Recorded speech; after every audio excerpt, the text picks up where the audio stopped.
Le loup et l'agneau. La raison du plus fort est toujours la meilleure. Un agneau se désaltérait dans le courant d'une onde pure. Un loup survient à jeun, qui cherchait aventure et que la faim s'est lieu à tirer. Et si l'agneau était l'administré, et le loup au registre d'état civil le préposé? Un habitant de la ville cherchait pour sa naissance un extrait, pièce nécessaire à son dossier pour faire sa carte d'identité. Galère. D'un papier sans histoire, voyons le fait tourner au cauchemar.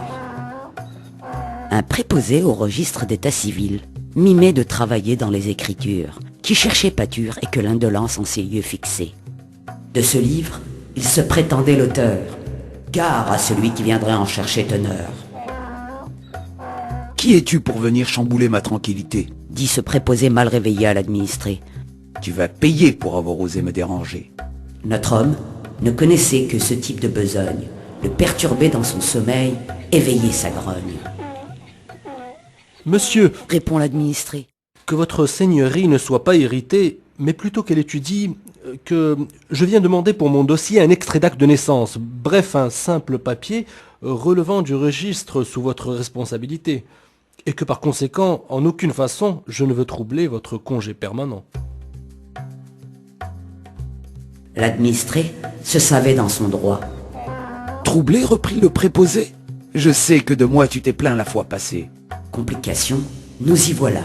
Le préposé va lui demander de prouver qu'il est bien le fils de sa mère, ou d'exiger de lui un certificat de vie pour attester du jour de sa venue. « Comment aurais-je pu? Je savais que je te retrouverais pour n'importe quel autre papier. » reprit l'administré. « Ce n'est pas moi, c'est autrui. »« Si ce n'est pas toi, c'est donc ton ami. »« Comment ça, mon ami ?» Le fonctionnaire se moquait bien de qui blâmer. Il lui fallait simplement une brebis appelée. « C'est donc un autre administré, car vous ne me laissez pas en paix. Vous, vos amis et vos concitoyens. On me l'a dit. Aux représailles j'en viens. » L'administré à son droit a dû renoncer, et comprit que s'il voulait exister, il lui fallait payer. Là-dessus, du fond de son comptoir, le préposé renvoya l'affaire en différé, et exigea dommages et intérêts sans autre forme de procès. En ignorant, l'administré a agi. Nul besoin d'acquitter un quelconque flouze. De tels droits sont d'office commis à tous.